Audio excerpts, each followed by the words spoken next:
It's 6 a.m. and here from TV3 Addis Ababa, this is Newday. Good morning and welcome to Morning News on Newday. Let's look at the headlines for this morning.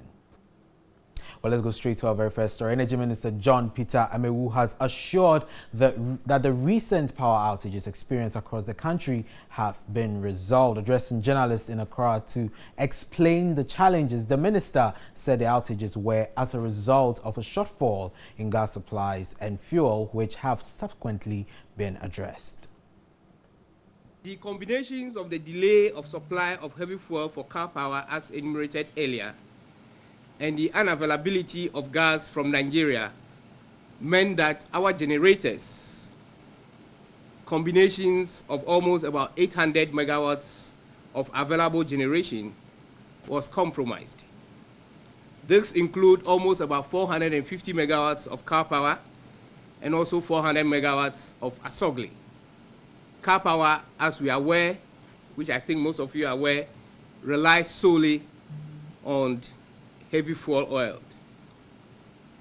On Friday, November 23, 2018, the heavy fuel oil problems was resolved, but it took 2 days for the vessel to deliver fuel from Republic of Togo to car power ship located in Tema. Discharge into the power ships, which occurred within the past 2 days, is currently ramping up, and we expect a ramp up to lead to a power supply of about 430 megawatts.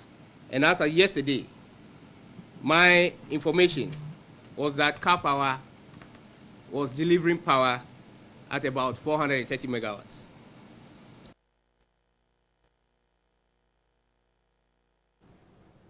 Well, some aggrieved staff of the Council for Scientific and Industrial Research, CSIR, on Monday picketed in front of the Ministry of Environment, Science and Technology and Innovation to demand immediate halts to the sale of CSIR lands at Pokwase. Minister of Science, Environment, Technology and Innovation, Professor Frimpong Boateng, promised to immediately deploy the Ghana Police to protect the lands. The aggrieved staff complained about the sale of CSIR lands at the Pokwase and other areas across the country. Portions of the Pokwase lands, according to the workers, have been used for buildings and other activities. This, they explained, has affected their research and academic work for PhD students of the institute. They have called on the Minister of Science, Environment, Technology and Innovation to end the sale of lands. The president of the Research Staff Association, Dr. Emmanuel Bequin, asked the minister, Professor Frimpong Boateng, to act fast. West Municipal Chief Executive, Mr. Clement Wilkinson, under the pretext of constructing affordable housing units, has pretended over the destruction of large acreage of land meant for research purposes, including PhD students' trials. He is also complicit in the destruction of planting materials, including rare species of specially cultivated forage. The Gawes Municipal Chief Executive and his assigns have also been using land gas to intimidate workers at the Pokwase Research Station. The minister, Professor Frimpong Boateng, assured to deploy the Ghana Police Service to resolve the problem. We will take action. We'll try and get in touch with the police to stop them, so that we'll see what can be done. He also promised to present a petition to the presidency. I'm sure you are going to my colleague, the Agric Minister. Yes. But let me say that I will get in touch with him. We'll put our heads together, together with the Minister for Local Government, and I'm sure that the government will take appropriate action so that you conduct your research in peace for the good of Ghana. Later, the workers presented another petition to the Ministry of Food and Agriculture. Let's head over to Parliament, where the minority has accused government of misapplying the $1.3 billion cocoa syndicated loan that was approved for Cocoa Board to purchase cocoa beans. Spokesperson on Finance Kesil Atoforsen says $650 million was diverted, claiming government is insensitive to the plight of the ordinary farmer. The minority said the first tranche of the $1.3 billion cocoa syndicated loan secured for the 2018-2019 crop season was released in October 2018, but cocoa licensed buying companies are struggling to get money to pay farmers. The situation, if you are to go out there, particularly around the cocoa growing areas, is so pathetic. Cocoa farmers are struggling to get money for cocoa that has been sold. Now LBCs are buying cocoa on credit, to the extent that we are also aware that on the 6th of October 2018, this year, Ghana Cocoa Board drew down on the syndicated amount of $650 million US. That money was supposed to be used for the purposes of buying cocoa. Now, Cocoa Board is telling all of us through their press release that they've given money. But unfortunately, the LBCs who are supposed to receive the money are saying something different. He said the minority has requested the sector minister and the chief executive officer of Cocoa Board to be summoned before the finance committee to explain what they used that $650 million for. If care is not taken, it will result in smuggling. But in fact, from our standpoint, our agreement is simple. This amounts to misapplication of funds, because after we approved the 1.3 billion syndicated facility, we were given indicative use of proceeds, though not actual. There was nowhere that this administration ever informed Parliament that they are going to put the money in an account and that money is going to yield interest for Cocoa Board use or for some person's use. So it's for us, it's up to Cocoa Board to come and tell us where is the remaining of the money, the remainder of the money. Where is the money? They should come and tell us. Still on the minority, spokesperson on foreign affairs Samuel Okudzeto-Ablakwa has described as false claims by the Minister of Information that government was undergoing a programmed reduction of staff at the presidency. How can 1,614 in comparison to 998 be a programmed reduction? The claim that 1,614 is surely a reduction because of the 2018 ceiling of 1,697 is rather erroneous. This is because the 2017 ceiling, as contained at page 177 of the 2017 budget statement, is 953. Government in the 2019 budget indicated an increase of staff at the presidency from 998 to 1,614. This, the minority insists, the Nana Akufo-Addo-led government is too large and wasteful. We cannot continue on this reckless and insensitive trajectory. For a government that has already appointed a historic 111 ministers, and yet living conditions are deteriorating, we demand therefore that government amends downwards and significantly the ceiling of staff at the Office of Government Machinery. Well, still in Parliament, Office of Special Prosecutor Regulations 2018 and Office of the Special Prosecutor Operations 2018 have been laid in Parliament. The document was laid by the Minister of Defence, Dominic Nitawul, on behalf of the Attorney General and Minister of Justice. The LI is expected to mature in 21 continuous parliamentary sitting days.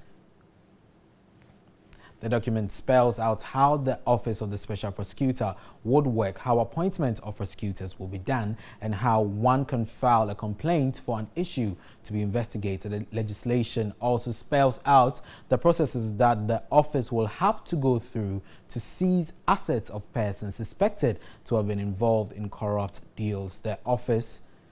It also spells how the Office of the Special Prosecutor will conduct investigations. The Speaker has since referred the documents to the Committee on Subsidiary Legislation for onward deliberation and report to the House.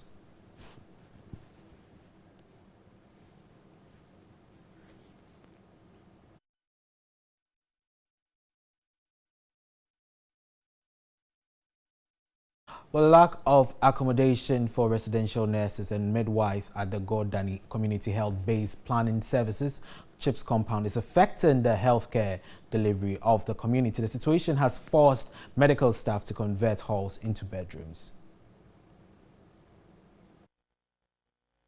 The Community Health-Based Planning Service (CHIPS) initiative was introduced in Ghana in 2013 by the Ghana Health Service. Its role was to enable the Ghana Health Service reduce health inequalities and promote equity of health outcomes by removing geographical barriers to health care. But the current challenges in the Godani community defy the policy. The CHIPS compound here does not only serve as a health facility, but also as a place of accommodation for the 3 medical staff posted to man the facility. With no access to any major health facility, the CHIPS compound becomes the only point of call for all medical cases. Ideally, the composition of staff to operate a CHIPS compound must consist of a resident midwife, a clinical nurse, and a mental health nurse. The Godani CHIPS has all these staff, allowing for all medical cases apart from admission. The facility has 8 chambers, a lying-in, a dispensary, consulting room, store, family planning and A&C, and delivery room. When you deliver the baby, there's nowhere place for you to keep the baby, clean the baby, and do your measurements. Everything have to be done on this bed with the mother still lying in the blood like that. The room too is too small, no air. Currently, the fan is not working. The resident midwife revealed there are more challenging issues affecting quality healthcare delivery. How do you handle babies that come out without breathing? I have to use my mouth. I'll pick a gauze. I'll pick a gauze, then you put it, cover the baby nose, then until baby breathe. No, at times, if there's a mucus or something, obstruction, you need to use this and suck it before baby can breathe. It's not there, so this one too, I just bought it on market day to be used. The facility has become home for bees, endangering the lives of both patients and nurses. Meanwhile, work on a 3-room mat structure by the community has stalled. Zubaida Ismail, TV3 News, Godani. Well, Deputy General Secretary in charge of football and development at the Confederation of African Football, Anthony Bafor, has advised business moguls to keep investing in the football business. The football administrator, who featured on TV3's Time with the Captain, strongly explained for external investments to thrive, footballers must also not rest on their oars but invest towards the future.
Well, the Social Security and National Insurance Trust, SNIT, has received in excess of 1.5 million cedis from 2 of its subsidiaries. The 2 companies are Trust Hospital Company Limited and Labadi Beach Hotel, after witnessing turnaround in the operations. The Trust Hospital presented dividend for the first time since it was incorporated in 2010. The Trust Hospital in 2017 made a net profit in excess of 2.3 million cedis, with 25% of it paid as dividend to SNIT, translating in excess of 579,000 cedis. The company has spent its past few years of existence trying to expand facilities and services in order to position itself strategically in terms of completion in the industry. Most of the revenue generated was invested in recapitalization of the business in terms of medical equipment and quality human resource. Hence, the inability to pay dividends until today. Labadi Beach Hotel presented a check of 1 million cedis as dividend to SNAIT for the 2017 business year, but did not declare dividend in 2016. We strive to ensure that we make money to pay our dividend. To SNAIT, to support the pension fund, which is for all of us, for our pension, so that when we are all old and we are on pension, we have something to depend on. Director General of SNAIT noted the need for SNAIT investments to be profitable. We understand what the issues are right now and you have to work yourself through. But it's a good start, and I commend management and the board for working so steadfastly to make this happen. We always going to ask you to be doing better, and now that the dividend train has taken off again, we hope that 2018 will post even better numbers, and 2019 and going on into perpetuity. The trust investment portfolio registered a 5.7% real return in 2017 as against negative 5.9% in 2016. SNAIT is a statutory public trust charged under the National Pension Act 2008, Act 766, with the administration of Ghana's basic national social security scheme. Some business stories. The Monetary Policy Committee of the Bank of Ghana has maintained its policy rate at 17%. This is the third time the central bank is leaving the rate unchanged. Governor of the Bank of Ghana, Dr. Ernest Addison, among other factors, cited high cost of borrowing to the country. The central bank held its key lending rates for commercial banks at 17% for the third time this year. Speaking at a press conference in Accra, Governor of the Bank of Ghana, Dr. Ernest Addison, cited threats to economic growth for the decision. Ongoing reforms by the Bank of Ghana, including supervisory vigilance and strict enforcement of prudential regulations, are expected to address these residual risks, restore confidence in the financial sector. Meanwhile, 22 banks out of the 30 have met the minimum capital requirement. According to Dr. Ernest Addison, the deadline of December 31 remains unchanged. The governor mentioned that even though a lot is being done to firmly stabilize the city, long-term sustenance would largely depend on fiscal measures as well. If you look at the statistics that we have presented to you, we talked about a very resilient economy that produced a very resilient currency, strong performance in the city up to May, and then you had these external spillover effects coming from these frontier markets, destabilizing the city. The question is at the central bank, how do you manage that sort of development, which is really not reflecting the fundamentals in the economy? According to the 2019 budget, the local currency has depreciated by a little over 7% ending October this year compared to the same period last year. Prime Minister Theresa May warned on Monday that Britain would be thrust into the unknown if Parliament rejects the Brexit deal she has negotiated with the European Union, as lawmakers from all sides lined up to criticize the agreement. Under the deal secured with the EU leaders on Sunday, Britain will leave the bloc in March with continued close trade ties, but the odds now look stacked against May getting it approved by a divided British Parliament.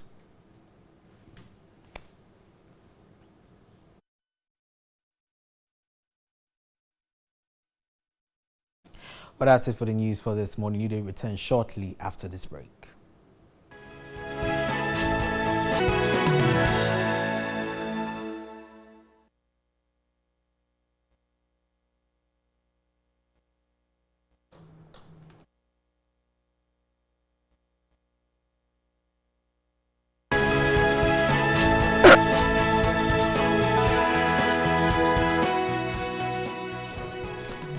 Welcome back and thank you very much. Good morning, good morning, good morning. It's Tuesday. Yep, November 27th. Gradually coming to the end of November, and then we'll be in December where Christmas bells will start ringing. I mean, for some people, it has started ringing anyway. Yeah. With the carols I visited one of my grandmothers on Sunday, and she was already playing the jingles and the Christmas carols. Right. Okay.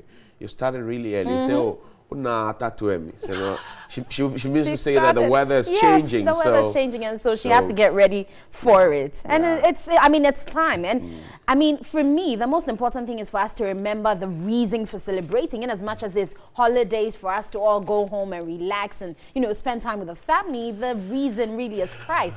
And so I think that significance should not be lost as we celebrate and also talk about Christmas at the end. But anyway, Johnny, how was your night? Do we relax? We don't relax. Oh, we do. In the media, of course, media doesn't relax. But at least it's a bit, calming. You get to see family more than you would have on a regular working day. So it's not too bad. We'll take it as it is. It's better than nothing, Johnny. Okay. Well, I mean, during the holidays when you are supposed to be resting, people expect the media to do more and to deliver. So we don't take holidays. No, we don't take holidays, unfortunately. But anyway, your lights. Well, apparently yesterday we heard a new terminology where we've moved from Dumkra to Dumso. So what you're experiencing is real.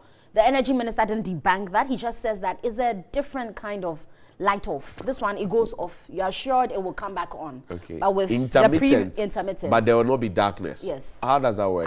If no my clue. light goes off intermittently, there will be darkness. Right? No. So I guess you try and do it more in the day so that you have this natural sunlight, giving you some light. Because I still don't get it, Johnny. I'm just trying to wrap my brain around it. I remember that before Mr. John Peter Amewu was made energy minister after Mr. Boache Jaku, there were 4 things that were said about him. And I know him from ASEP back in the day. He's a policy analyst. He's been very vocal on issues of energy and all of that. We know how his fight in collaboration with the media for the Galamsey, against the Galamsey fight had gone. We also know how enthusiastic he was even for the MPP ahead of the 2016 election and how he helped them to win power in the Volta region and all of that. So suddenly comes to office as energy minister, and we don't hear from him apart from the very first thing that he said, that he wants all of us to help him to fight illegal connection, and then he went silent. And then now we are here. Yes, and we're being told all manner of terminologies, Dumkra, Dumso, and intermittent. The point is there is some doom, and so government has to quickly make sure that they're working on it so that it doesn't become a norm.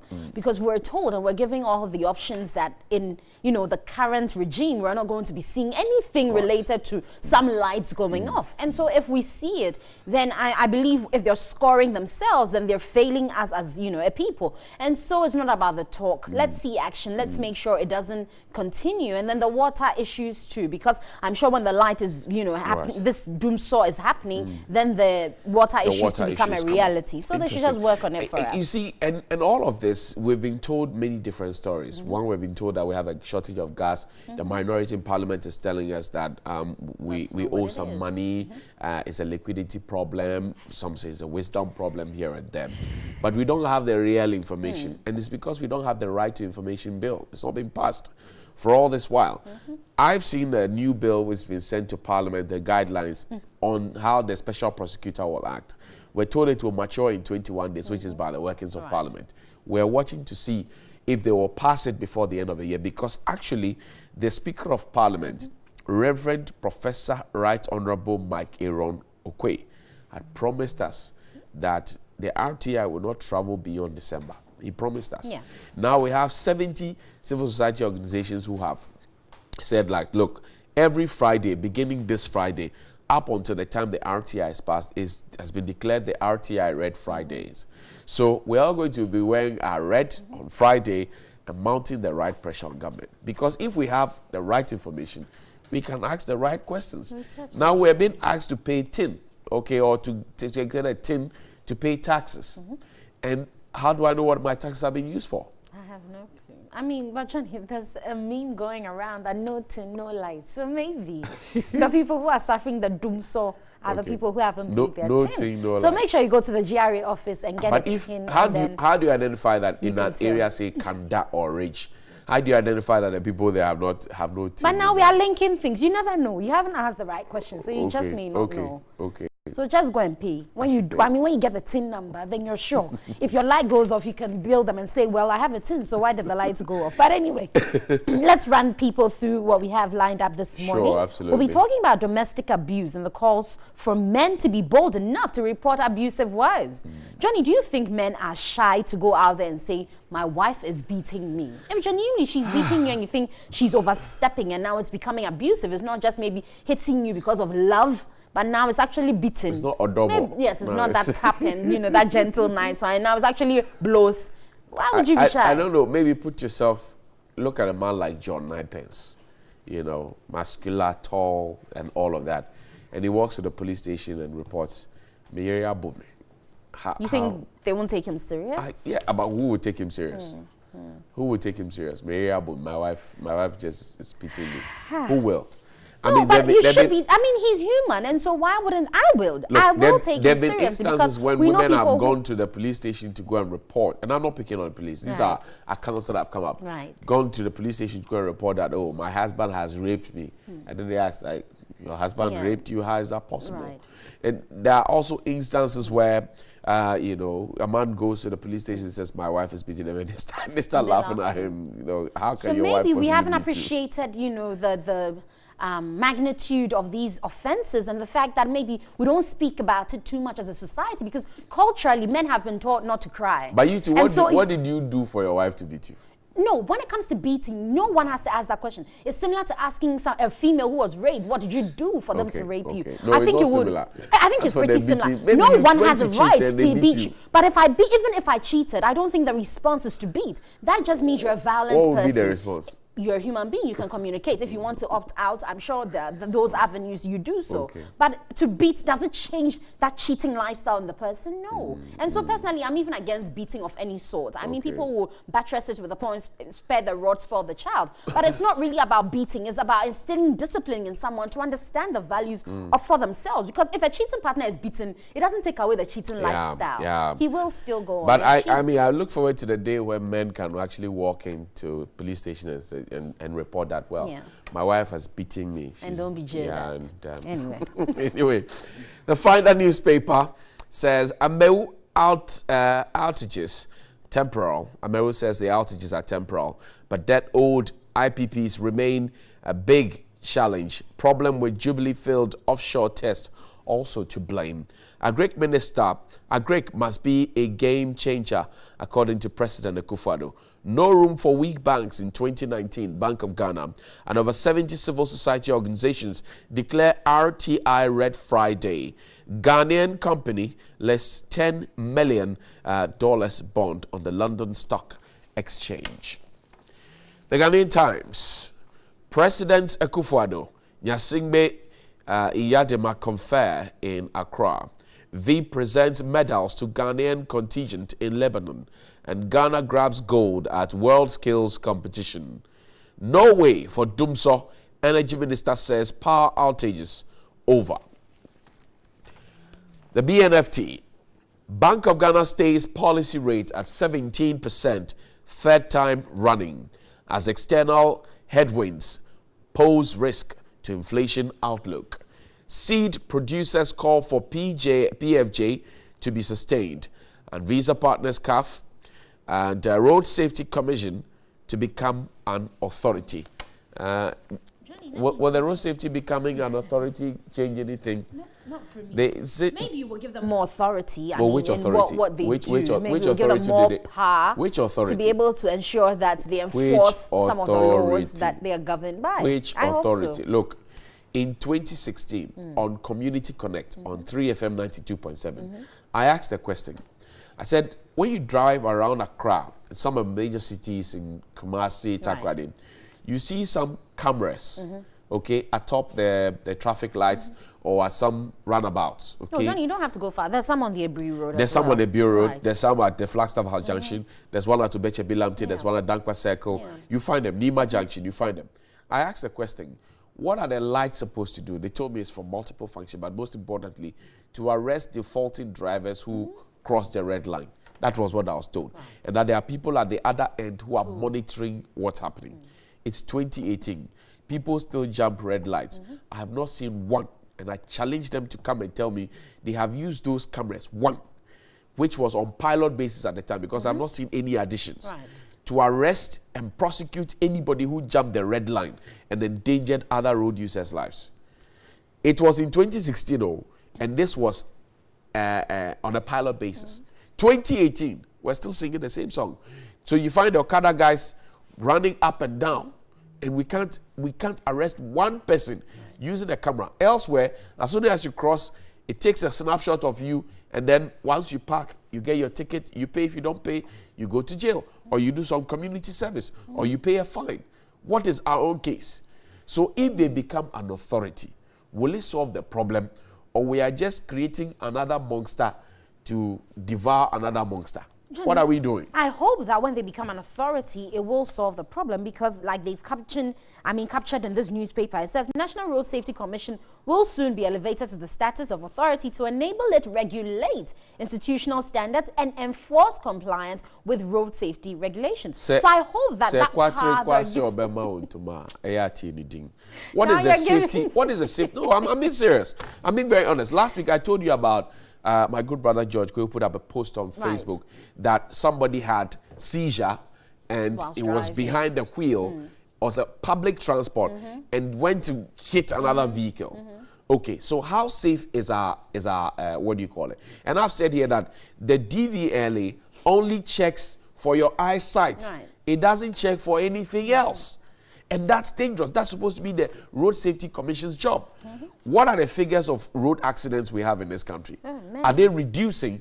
And they'll come and tell you, oh, last year the figure reduced by some 2% or some 70 people didn't die. What happened to the 457 people or 1,200 people who died? What happened to them? Anyway, but even as we talk about that, also the MPs who keep using their sirens and flashing lights to cross the traffic, we haven't heard much from it, because if I remember, in Parliament, I think the first Deputy Speaker of Parliament mentioned that they should be, you know, prosecuted or arrested if they did that, because they were flouting rules. We haven't heard anything from it, and they keep doing that blatantly every day. I feel if you fail to manage your time and you are late for work, why should that be the road users' issue? We're all late, but we don't flash lights, we don't use any sirens. It's the big man syndrome. It's a big man. It has to change, because that's all part of road safety, you know. It's a big man syndrome. Well, Vodafone is asking you to make the smartest choice for your business right now. And you go smart business from Vodafone. Experience real flexibility, convenience, and productivity. Smart business from Vodafone allows you to create your own customized data and voice plan to suit the unique requirements of your business, whether it's the airtime for your workers to make those critical calls, or for data packages for your emails and all other digital marketing problems. You've got it covered. Also, they give you a chance to roll over your unused data to save some cash for your business. Move your business into the future right now with Vodafone Smart Business. Call them on 0302 334 040. That's 0302 334 040 or 0800 10,000, or visit www.vodafone.com.gh/business/smart business to build your own plan right now. Vodafone says the future is exciting. Question is, are you ready? But it's time for us to rant. And you heard us rant a bit about the topic we're discussing, domestic violence, and the call for men to report abusive wives. Are you a man who's being abused? Have you been able to step out there to report your wife, or you're just managing the situation at home? Let's step out and find out what people's thoughts are as we rant with George. This is what it feels like.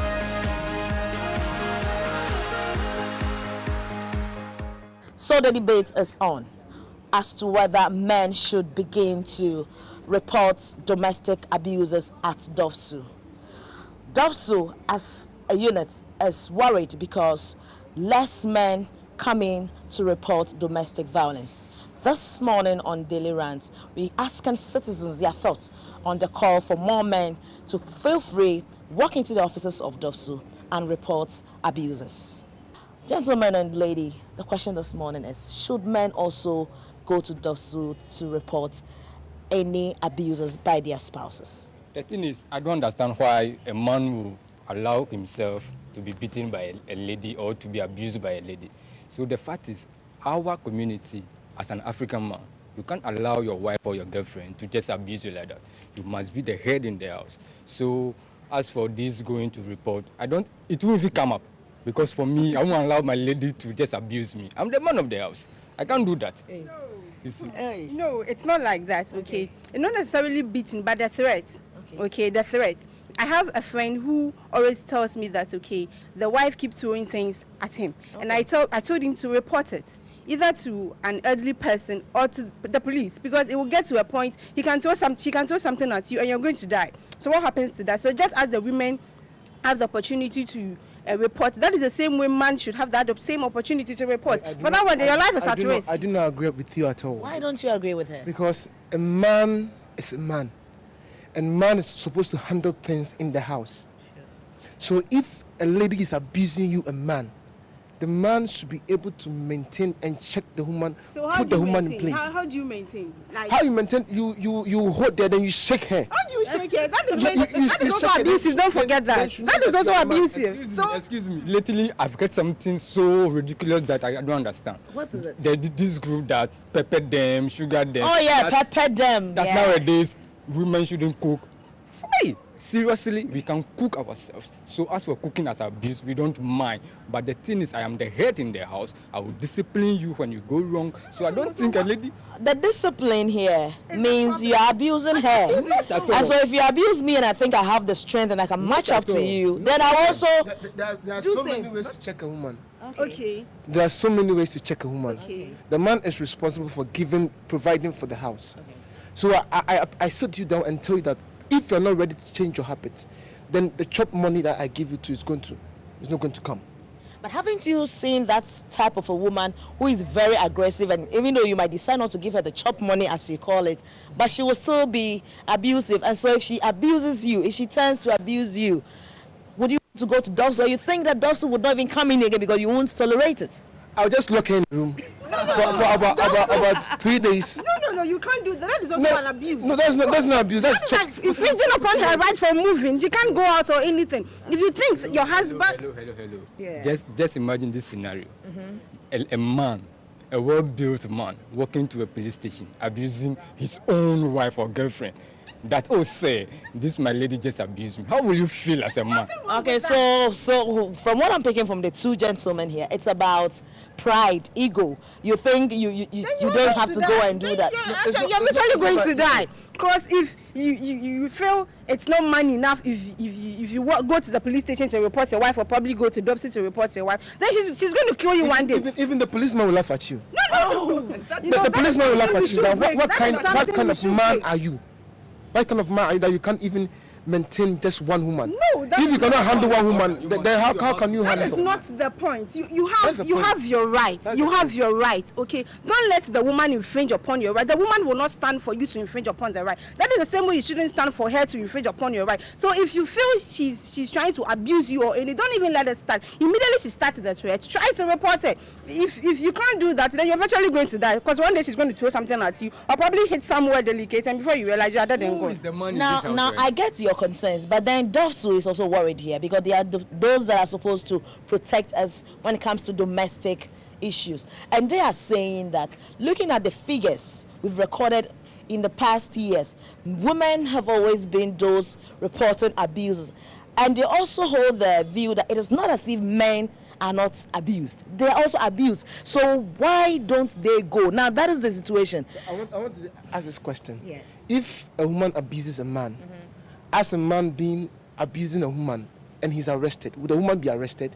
Yes, she will. Do we have issue of a woman being arrested because she abused the husband or she abused the boyfriend? With the reports that I have before me, that's the 2017 one, yes, people reported. And once you report and you pursue it, the woman will be arrested and cautioned. It will be very funny. It will be very funny for a man just to walk to your police station. Oh, say, I'm here because my lady just abused me. Just see my face. Just see, look at the bruises. It's very embarrassing. That is my problem. Because if you want to, because of ego or pride, you want to just keep quiet over it, you're still going to die. Because she's going to keep doing it. She's going to keep doing it. Enough to keep your house in order. How do you keep your house? How do you keep your house in order? You don't even get abused. Disciplining all those who are in your house. How do you There must be rules and regulations in the house. A lady cannot just get up and abuse you. For what? I don't think so. As the African man spirit. Yes, as an African man, the way we are raised, you should be able to take care of your house. Don't allow any lady to just stand up and abuse you. It's not the right. Because imagine this scenario, that your in-law comes to the house and asks you, where is our wife? Then say she's in prison. Why? Because she was abusing me. And so I reported her. Of course. What is wrong with that? This is uncalled for. This cannot happen. Is the issue? If that's the issue, there should be more appropriate. Then we should have those one for men, called mensu or something. Because this is the issue that there are so many ways to go about it. Right from the onset, let the woman understand you, and even in the beginning, marry somebody you understand, or go in for somebody you understand. Even if it happens that that's not the case, shake her, make her understand that you are the man. And she'll just become but if she see that she throws things, hits you, then she'll just be quiet and do it to you, continue to do it to you. So men are men. Obviously, if she notices that you are the weak type, she would want to take advantage of you. Let's put this straight. Yes. Okay, if you report your wife, that doesn't make you weak. No, it doesn't make you weak at all. You just want the right things to be done, because if you hate her, you're going to be at fault. Yeah. You go and let me also correct this. It is not every case that goes to DOFSU that people are imprisoned or put behind bars. No, sometimes they just need you to sign a bond of good behavior, and that alone will be a check for your wife. And so you are encouraged to report. If it happens to you, will you report? Just give chance to this feminist group that are springing up here and there, sugar them, pepper them, whatever them, the chance to. When we talk about sugar them, you are happy, but when we talk about pepper them, you are not. What's a man? Not to be pampered. Yes. They should pamper us. Yeah, the lady should pamper us. Okay. But not just taking things, throwing at us as if they are the women of the house. No. They should check themselves. So then, are we basically throwing the suggestion or the call by DOFSU that more men should begin to come to their officers and report abusers? Are we throwing it away? No, we shouldn't throw that away. To me, men reporting will not change anything. Okay. It will even give the woman more strength to do what they are doing. No. Because even if she's arrested and she comes, still come and do the thing. No, she won't. Because you know that the husband is still weak.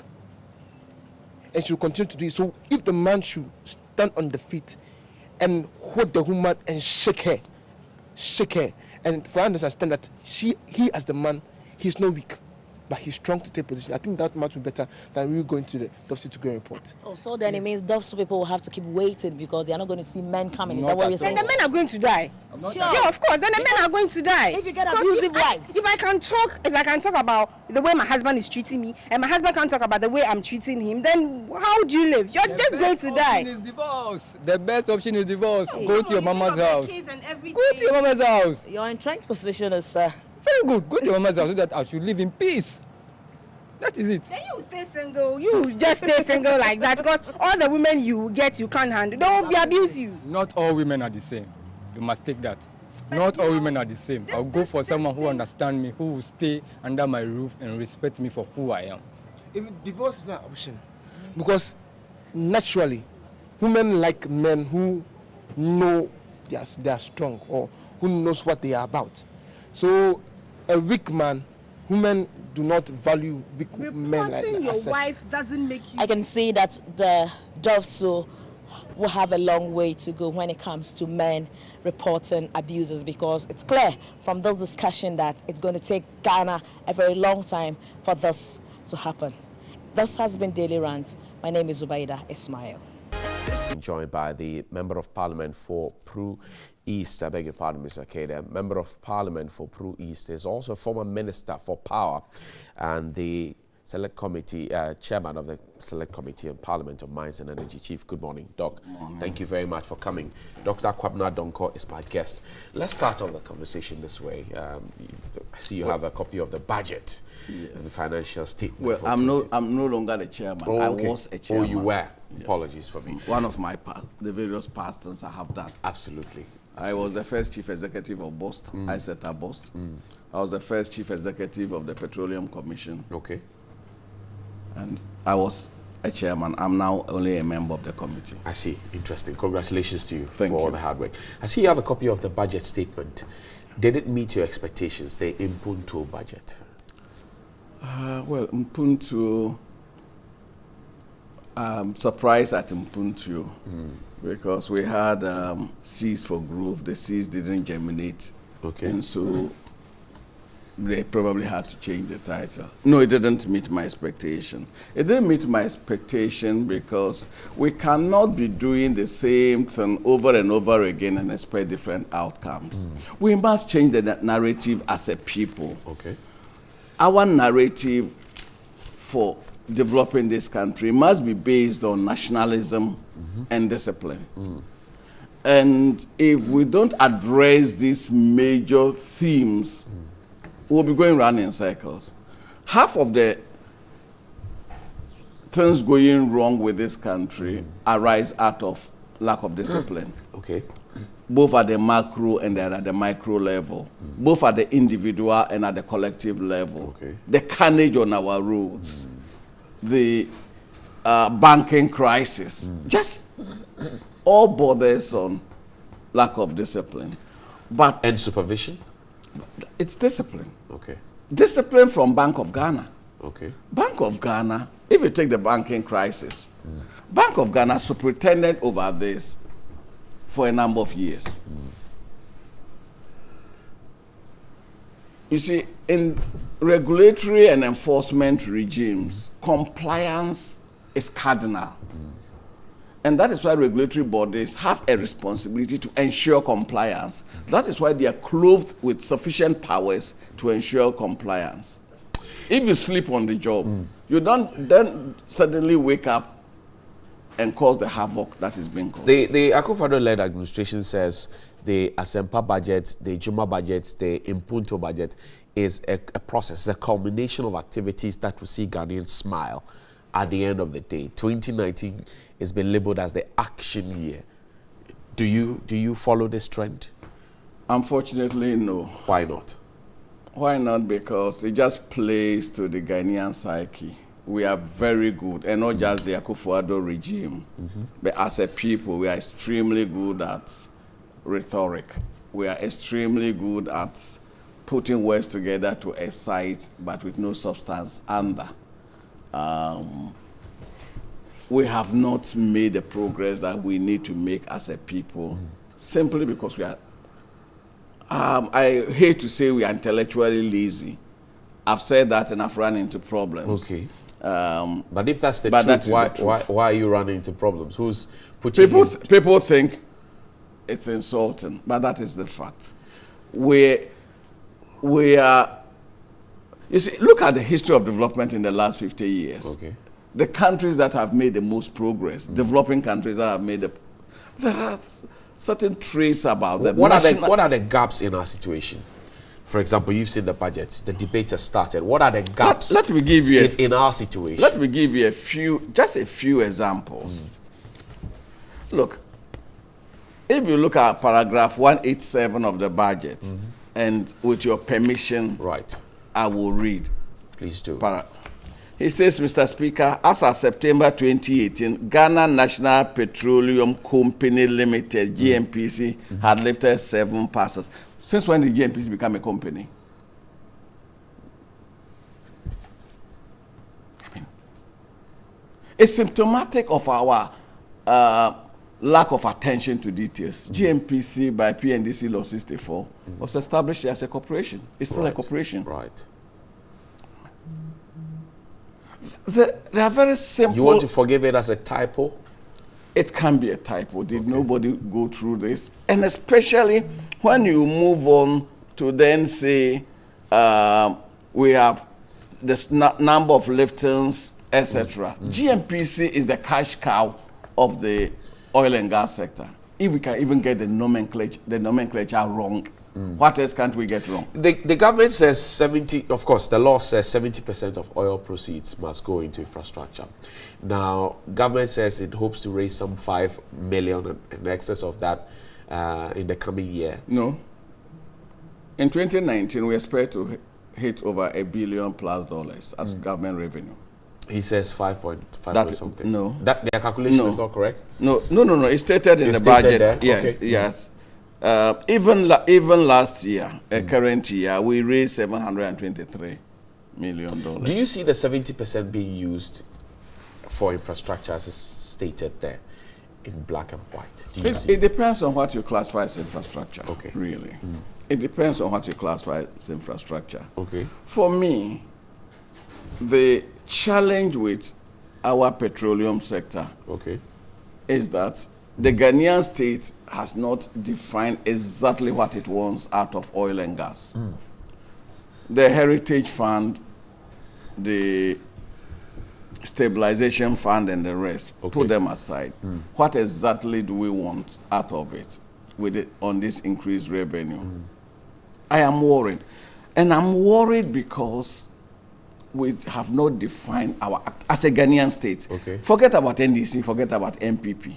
As a people, what is it we want out of it? Because you cannot eat your cake and have it. Do we want to invest it in agriculture? If we want to invest it in agriculture, what form of agriculture? What are the structures? Or we want a bit everywhere with no concentration. What do you make of the current situation? John Amawu says Dumsor is not back, it's erratic power supply, and everything is under control. What do you see as former power minister? Well, everything cannot be under control and then still be erratic. That's a contradiction in terms. If it's under control, then it cannot be erratic. There is a challenge. And it's basically a fuel challenge premised on a financial challenge. Right. You see, it was not for nothing that the Ghanaian state, in resolving issues of load shedding in the past, decided that we should also have a diversification of fuel sources. Currently, as we speak, we have hydro, we have gas-fired, we have light crude oil-fired, and we have heavy fuel oil-fired plants. So there is a diversity. Exactly for a day such as this. Remember, in 2016, FPS Kwame Nkrumah went out of production for a while for some remedial works for about 3 weeks on about 2-3 occasions. We didn't experience load shedding then, even though gas supply had been affected. The ministry statement says there are bottlenecks in gas supply arriving at the Abuaze corridor. Absolutely. That is just it is not true. Political speak for the gas is not coming in sufficient quantities. So, what we should have been told is that the gas is not coming in sufficient quantities. In Abuaze corridor. And it is for that reason that we can ramp up hydro for a short period. It is for that reason that we can then fire a number of the plants. TICO can be fired on light crude oil. TAPCO can be fired on light crude oil. TT1, PP can be fired on light crude oil, etc. So we ought to be firing those other plants. Did you leave a debt of $2.8 billion for this government? Does your government leave? That's what Mr. Amawu says, that they inherited some $2.8 billion of debt, and they have retired $500 million. Well, in the issue of gas that we owe from the West African gas pipeline. I mean, I didn't hear him say that, and so it's been reported widely. And so I should be measured. Gas bill alone could not have been 3-point-something billion. What is our GDP? Dollars that we can owe gas alone. 3-point-something billion dollars. How much is the gas coming from Nigeria that we can owe that much? Over a period? Please. I mean, I'm just asking. I hate to say, if what is being reported as said by the minister is true, then the minister is misleading this nation. How so? I hope what has been reported is not true. We couldn't have left gas liability of over 3-point-something billion. What did you leave? What do you know to be the figures of debt? You don't throw the question at me here with that notice and ask me how much gas, the finance minister will answer that. Or if you give me time, we'll give you that. Right. You see, we inherited a system that at every one point we owe our suppliers. Because we are invoiced after a certain number of days. Okay. That's how the system works. It is not cash and carry. They supply you, they invoice, you pay. Sometimes payment is not as prompt as it ought to be. Okay. And so at every one time, there are some outstandings in the pipeline. And that is normal in the trade. That there are always outstandings. But absolutely, over $3 billion is ridiculous. It's ridiculous. Yes, the minister couldn't have said that. And 2.8, that was the figure he quoted, 2.8 billion. And it says they have retired 500 million. So it's left with, if you are talking of total energy sector debt, that is a different thing. Okay. But if you're talking of gas, it couldn't be possible. No, it's he not says possible. All the plants were mobilized apart from Bui, and so sometimes you would have a deficit of between 50 megawatts and 300 megawatts on specific days. And he says that that has also been stabilized. That was what you bequeathed to him as minister. That is absolutely wrong. Okay. Was there load shedding? From 16th December 2015 to date, this is the first time we are having load shedding. We will always have localized outages. Okay. That distinction is so important. Right. For example, the transformer serving your area can be overloaded and therefore it will blow out or it will cut off. Right. There could be a cable fault in a particular locality. Those are to be expected. Is that not what's happening? Well, the minister didn't say that. If what I read is factual, the minister said there were gas supply shortages. So gas supply shortages couldn't be a transformer blow. As of 22nd November, that's the date. It said that the low gas supply from Nigeria as of 22nd November. You see, there are two things. Okay. The same ministry says there are challenges or bottlenecks in the supply of gas hitting the Abuaze corridor. Right. The Abuaze corridor presently doesn't take gas from Nigeria. So it is not Nigerian gas in terms of the Abuaze corridor. The Tema corridor, yes, takes gas from Nigeria. Okay. The Tema corridor takes gas from Nigeria. And that is why Sonon Asogli and the generating assets in the Eastern corridor are not generating enough. Is Mr. Mewu doing what you expect him to do as Minister for Energy? Is he delivering? It is not for me to judge him. It is for the Ghanaian You've been people. in the seat before. Is he doing well? Because I've been in the seat before, I don't ordinarily make comments on the performance of somebody occupying the seat. Okay. For me, I think it's professionally unethical. I will let others do that. Did Mr. Boache Jaku deserve a sack as Energy Minister over the American controversy? American controversy, sorry about that. Well, all appointees are hired at the pleasure of the president. You work at his pleasure. The president will always have information that you and I will not have. And so I don't challenge decisions of the president. Okay. Even if the decision is unfavorable, I don't challenge it. Okay. The president has the whole state apparatus, especially the security service and others. Okay. So he makes a judgment. And the people of Ghana repose that trust and responsibility in him to make that judgment. So who am I? You were silent when the Ameri issues came up. Yes. Why? Many thought that you would be speaking up. No, why should I? I went to Parliament, stated the case, Parliament approved. If other people are raising issues, I will let the facts speak for themselves. Fortunately, events have vindicated my position. Okay. And so sometimes silence is golden. Okay. Yeah. All right. But if you will allow me, there are some critical issues in the 2019 budget. For example, the Minister of Finance says he will come to the House for approval to exclude $181.8 million from the PRMA. This is the most dangerous statement I've heard. Why is it dangerous? It is dangerous because the people of Ghana, the good people of Ghana, haven't learned lessons from our immediate neighborhood and haven't learned best practice from elsewhere. And haven't realized that oil revenues are not only economically critical, but emotionally very sensitive.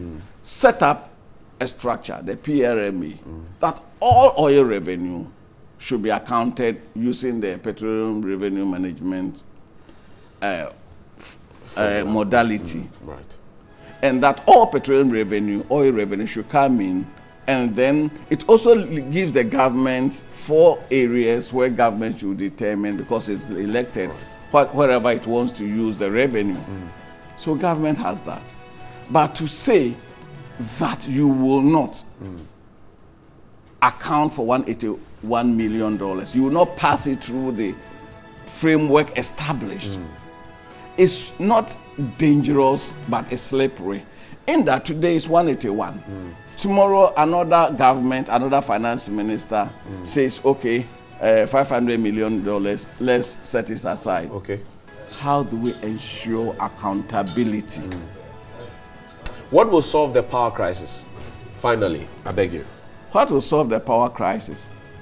The power crisis will be solved on a number of legs. For example, the reduction in the last tariff was populist, was not based on actuality, but was playing to the gallery. 70 to 80% of all expenditure in the power sector is dollar denominated, apart from salaries and wages. At the time when the CD and their receivables are in CDs. So at the time when your CD is depreciating against the dollar, to further reduce the tariff is a double whammy. Government could have decided that, okay, I'm taking off all my taxes to give some relief to consumers. What that would do, it will be to let the tariff stay because of the deterioration in the CD-dollar relationship. The other alternative is, since most of the entities are owned by government, and the government says, okay, then I will re-inject capital. For example, Greco had to cancel in this year 80% of all their capital expenditure because of that tariff reduction. So you are postponing the inevitable. If you want efficiency, especially technical efficiency, you need to invest more. If you are postponing that, what do you do? ECG made profits in 2016. ECG made losses in 2017 and 2018. And yet, there has been no capital injection by the shareholder, who is government, and this revenue has also been capped. It's a double whammy. Dr. Kwabena Dokwai, thank you very much for your time. Thank you. He's a former Minister for Power and is the MP for Pru East. He's joined us here on the conversation. When we take a break and return, we will have the Honorable Samuel Okudzeto Ablakwa and lawyer John Kuma join us for Paper Review. Stay with us, we'll be right back.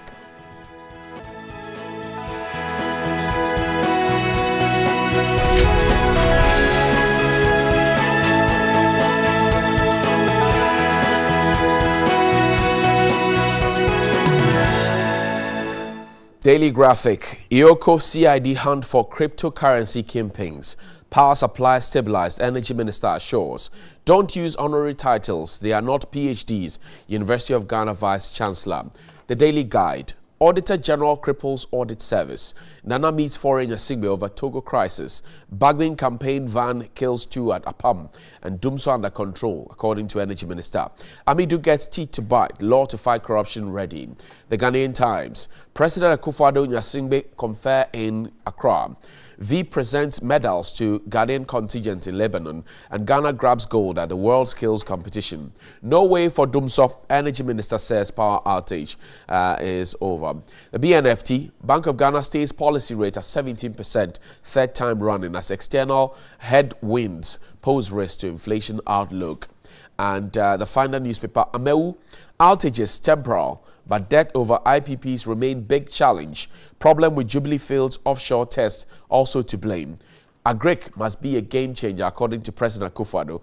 And Ghanaian company lists 10 million bond on London Stock Exchange. No room for weak banks in 2019. And over 70 civil society organizations declare RTI Red Friday. My guest this morning, the Honourable Member of Parliament for North Tongue, the Honourable Samuel Okudzeto Blackwise here. Chief, good morning. Thank you very much for your time. And the boss at the National Entrepreneurship and Innovation Plan, John Kuma, is a lawyer. Chief, good morning. Thank you for your time. Grateful. Honourable, I'll start with you. Yesterday, you held a presser at Parliament and you were questioning some of the figures that have been put out by the Information Minister, challenging the questions. You want to rehash some of the key points you raised? Good morning to you. Good morning, John. And good morning to viewers. Our press conference yesterday was to react to the Honourable Information Minister's press conference he held on Sunday, at which press conference he sought to cast doubt and to debunk the assertions I had made in Parliament during the budget debate. During the debate last week, I stated clearly that a careful reading of page 216, Appendix 7 of the 2019 budget reveals that the Office of Government Machinery, and I have a copy of the budget here, the ceiling of staff has been increased to 1,614. Right. And it will cost the taxpayer 110 million cedis. And I did make the point that Ghanaians were outraged when earlier this year, March this year, specifically on the 22nd of March, and I have the President's communication to Parliament here. The President communicated to Parliament in fulfillment of the Presidential Office Act 1993, Act 463, reporting on the staffing situation at the Office of the President. Ghanaians complained about the numbers, that 998, especially for a president who had appointed the highest number of ministers ever in our history, 111, was unacceptable. So I made the point that if Ghanaians did not accept 998, I'm not sure that 1,614 will be embraced, and that this penchant for large government is really spiraling out of control. I did make that point. And if you don't mind, I have a copy of the 2017 budget here. And if you go to page 177 of the 2017 budget, the ceiling they had was 953 for the Office of Government Machinery, to cost the taxpayer 79.392 million Ghana cedis. Now, clearly, there's been an increase. This ceiling of 953 was exceeded by 45. The President reported 998.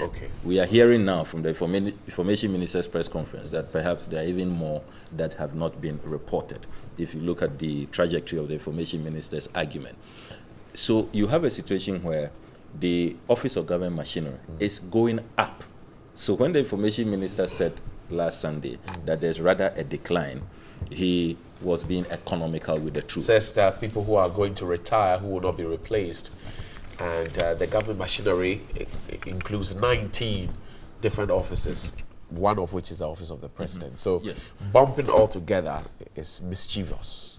This is totally wrong. He knows that the budget only reports the Office of Government Machinery. The Office of the President is a subset of the Office of Government Machinery. Absolutely. So the Information Minister made government's case even worse because the Office of the President, which is only one of the 19 or more units, they keep creating units every day, we lose count.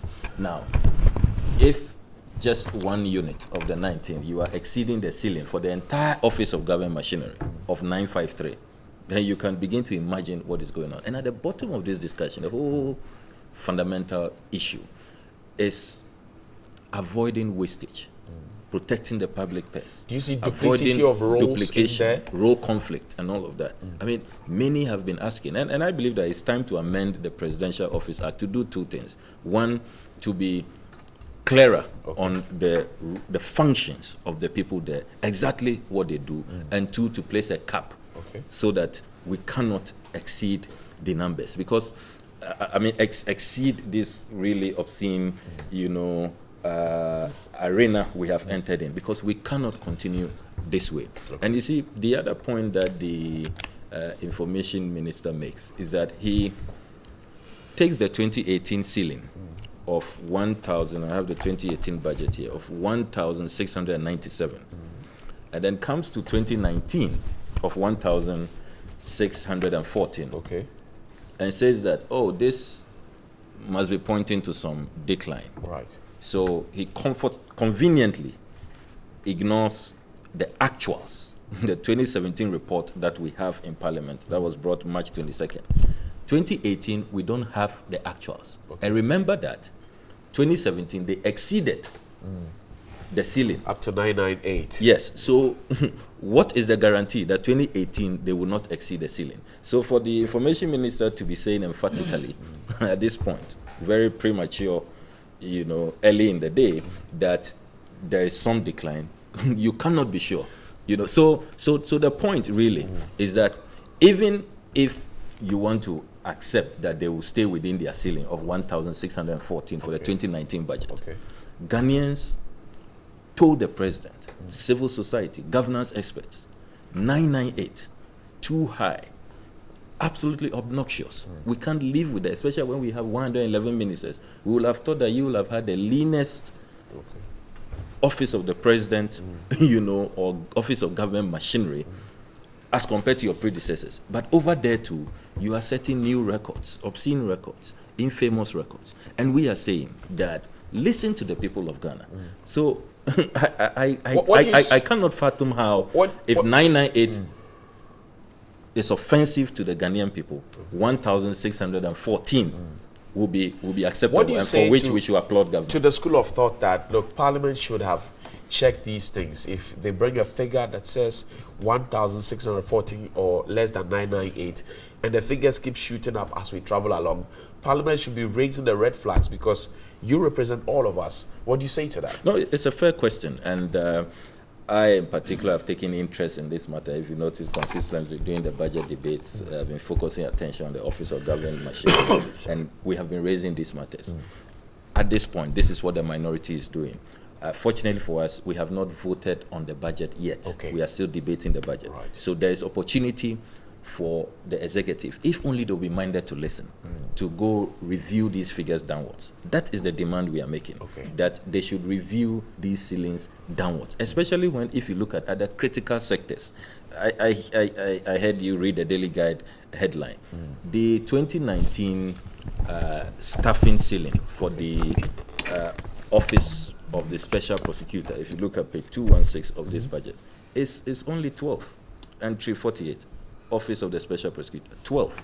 We know he needs investigators, he needs lawyers, he needs criminologists, forensic experts, and all of that. When we were working on the bill, we looked at best practice of special prosecutors all over the place. They are well staffed, they have experts, because fighting white collar crime, corruption, is such a sophisticated crime that you need personnel, qualified personnel. And he gets only 12. Meanwhile, from 2017 to now, look at the quantum jump in the Office of Government Machinery, over 600 staff. So we don't have our priorities right. We don't seem to be putting our money where we should be putting our money. And all of this is leading to a rape on the public purse. Are we checking the output of these appointees and persons who work within the Office of Government Machinery? Fantastic Are they question. delivering on what we asked them to Fantastic question. I recall that earlier this year, Imani had cause to issue a statement that they were concerned that some of the presidential staffers were constantly on Facebook, attacking, people they disagree with and all of that. You see, if you're making an impact, we will feel it, we will see it. I mean, 111 ministers, thousands of presidential staffers, and yet go out there. The view of the ordinary Ghanaian is that we are not seeing the change, the transformation that the president promised in 18 months. Remember, the president said he needs 18 months to transform Ghana. Right. We are not seeing it. And the people will complain and complain. You saw what happened in Adenta. If there is no uprising, there is no, and these days there has to be, things will have to come to a head before government will act. Government is not being responsive. So Thank you. I doubt that all of these numbers, there's any impact. So it tells you that, big government does not mean efficient government. Okay. It does not mean that more results. It can rather lead to the kind of situation we have now, where there's a lot of duplication and theft battles and confusion, really, Council, at the end of the day. You fall within this bracket, don't you? Exactly. Are you worth your paycheck? That's the question that comes to me. The Well, bloated numbers, the paycheck, the Honorable Blackwell says this is cost to us, we're not feeling it. Are you worth your paycheck? Well, let me say good morning to viewers and to my friend Ablakwa. Okay. We've been friends from school days, right. So it's good to have looks and all. Yes, and all, to have him on a platform like this. But let me come back to the issues under discussions. I mean, clearly, Honorable Ablakwa knows that he's just being mischievous with the issues he's raising. First of all, how so? Oh yes, I mean clearly he tends to miss the issues of budget statements on government machinery with the presidential office staffers. Okay. Actual figures of 998. Okay. I mean, he knows they are two different things. And yet he tries to confuse people who don't understand. And that is what the information minister came out to explain. That when you talk about workers at the office of government machinery, it comprises a number of institutions, including ministries, departments, and others that work, in fact, including even my office, the National Entrepreneurship and Innovation Plan, which is under Office of Government Machinery, but we are not presidential staffers. Okay. You understand? So clearly, you realize that a lot of the mischief that the NDC is trying to do is just to confuse the numbers, that the numbers that are working, and he calls all of them presidential staffers, which is also not true. And you see I haven't called all of them. I said Office of Government Machinery. So they are not all presidential staffers. Presidential staffers are a subset. A subset. Exactly. Yeah, of the Office of Government. Exactly. Agencies. And whilst they continue to make this argument, the same people opens to page 216 of the budget statement and make claims that the 12 people allocated to the office of the special prosecutor is not enough. Is it enough? Exactly. As a lawyer? No, I'm coming. Clearly, I mean, by the things he speaks about, you don't have to employ new investigators and new prosecuting officers. You already have them at the police CID, YOCO. So it's a matter of just reassignment. Okay. And it will function properly. But the same people that are complaining that even the numbers that we have working under Office of Government Machinery is huge, the same people are also complaining that they are even not sufficient.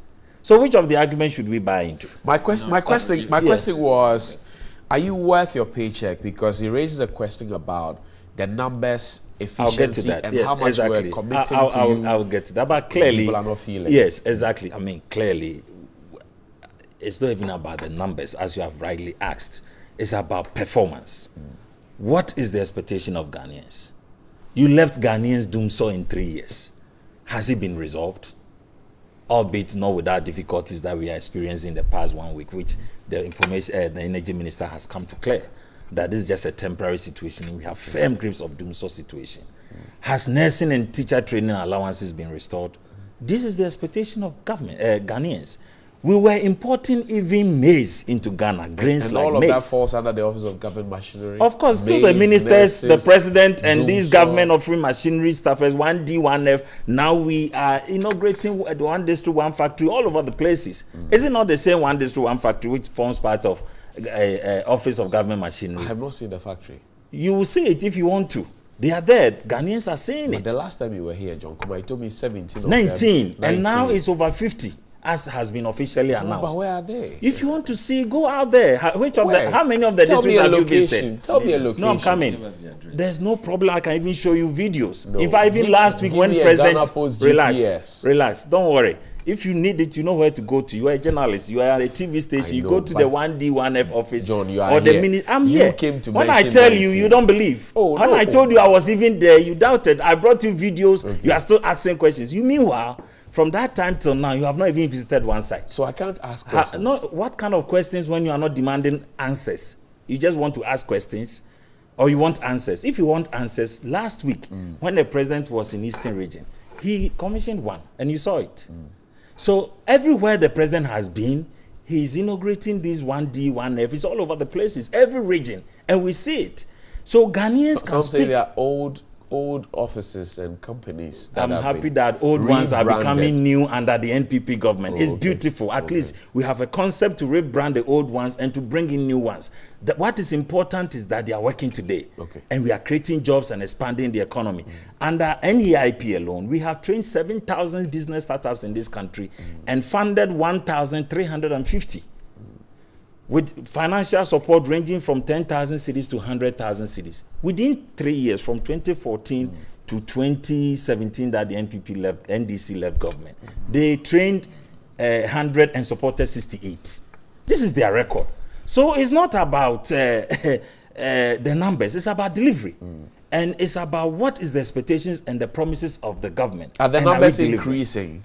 Are they going to increase the numbers as has been, 1,614? no, rather, according to the information minister, by the end of 2019, we are going to see a decline in the office of president by 69 and the government machinery by 89. How many are retiring from your outfit who will not be replaced? Well, my outfit is a youth outfit, and we are not yet close to retirement yet. So there are no old people there. No, it's a youth office. So not even consultants. No.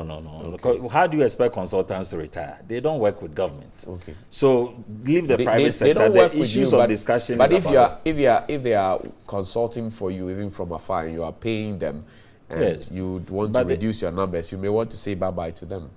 No, but you see, you have to understand the argument. Okay, what is the argument? The argument is not about private sector who are doing their work and their age. It's about government recruitment and those on government payroll and their age, which so is a private required by who law. Who draws from the state funds is, by extension, our employee. No. Is that not it? Not at all. If a private consultant consults for you and you pay him our money, he's drawing from us, is he not? Please. The question of who is an employee is a question of law. Okay. We have the Labor Acts that describe who is an 651 2003 is there. So don't confuse but I'm not confusing, John Kumo. My question, if you would allow me, my question is, I am assume I'm an NEIP boss. Okay. And you are consulting for me. Yes. You are 62, and that adds to the number of persons I pay from my kitty. That adds to the persons I pay who draw from me. I pay for my kitty. It doesn't add up. It doesn't add up. Okay. And what I'm saying is that those you pay are your employees. Okay. But those you contract on specific job descriptions and pay are contractors. Right. They are not your employees. Beautiful. Those are the two things I want to... The contractors, yes. Are you going to lose some of them in a bid to obviously save us money? Well, their job description is always defined, and when they finish execution, they are done. Okay. So those are not employees. That's why I'm saying that those are not employees. They are contractors. They are contractors on specific job descriptions, and once they complete, they are done. But you don't know the number of people who are Well, the information is already out officially. I don't know what number you're looking for again. Okay. Under the Office of President, we are expecting a decline of about 69. Okay. Under Office of Government Machinery, we are expecting about 89. Okay. So this is what the information that has been put out. And I'm saying that these are matters that we must not confuse. Okay. The Office of President, as he rightly put, is a subset under the Office of Government Machinery. Okay. And you should not confuse the two. Okay. To make it look like we are confusing the two? But the whole press conference by the NDC is just seeking to... Their questions are not legitimate? Well, they have the right to ask, but I'm saying that you can ask things mischievously, and that's what they are trying to do, just to confuse those who don't have the picture about what is really happening. Okay. They say the numbers are big, and yet they are not talking to the performance. Okay. This is the economy that they left at a huge debt beyond 70% to our GDP and took us to IMF. As we speak today, the same numbers that they complain about have managed the economy such that we are coming back from IMF conditionalities and we are growing and expanding the economy and making things, creating jobs and opportunities for the youth in this country. And you know, NAPCO is working as we speak. All the opportunities and interventions that the president and the NPP government promised are being delivered. This is the expectations of the people. At the end of the 4 years, they are going to ask us, what did we do to improve their lifestyle? Okay? And at what cost? Yes, and at what cost? You understand? The cost is what we are seeing today. The benefit far outweighs the cost. And as we speak, like I told you, electricity cost to Ghanaians. They know that up to 30% reduction in the business and industrial sector. Dr. Kwabena said that was populist. Well, we thank him that he has a definition for it, but Ghanaians appreciate that populism. You understand? As we speak, households enjoy below 17, up to 17% reduction in their utility payments. Okay. So these are the reality that Ghanaians want to testify to. It's not about numbers and figures that, you know, it can be challenged at any time. And when they think that it's convenient for them, they bring one figure after another. So clearly, I mean, I don't see the argument that they are making. Okay, Honorable. Quick rebuttal and then we move on. We need to. You see, I think that we should treat the people of this country with some respect. How can you look Ghanaians in the face and tell them that 998, which is a subset of the Office of Government Machinery, with a ceiling of 953 in the 2017 budget, which has shot up to 1,614, is a reduction? How can you look Ghanaians in the face and tell us that your 2017 ceiling of 953, which you exceeded, because the case has been made worse now. They are telling us that there are so many other departments that they have not even reported to Parliament yet, and that we should not treat the President's communication to Parliament as the entirety. So it's the problem is even bigger than we thought. The wastage, the level of recklessness. You sound quick to say there's wastage. It's even bigger. They say there is no wastage. It's bigger, results of the spending. Is bigger than we thought, because if there is a duty that in a previous administration one person carried it out very competently, like you had one transport minister. We have a Terminal 3 airport now. The whole of Africa is talking about it. The Nigerian artists who came for the Afrima, I mean, we just overly excited and calling on Nigerian politicians to emulate John Mahama's example. Two-Face. You know, yes. I mean, there is so many of those celebrities from Nigeria. Not only Two-Face, you know, all the, even those in the film industry, not only the musicians, so virtually everybody, you know, and including the good people of Ghana, you know, and yet now, when you have spliced and diced those sectors, you have the aviation, you have roads, you have transport, you have railways, you know, and so many deputies and numerous spokespersons, and yet you cannot rival what your predecessors did. And you even claim it is only in Ghana under the MPP that those who say they are more competent, you need more of them to do less of what the incompetent ones were doing. Can you imagine that? I mean, what's the logic? The real sector is coming up. You know, so you have failed to acknowledge the real sector coming up. So my brother, Joe Gate. Look, so my brother, you are ignoring this fact. You see, the Honorable Joe Gate knows, and he's my very good friend. He knows that all of what he's doing now are blueprints he inherited from us. He knows.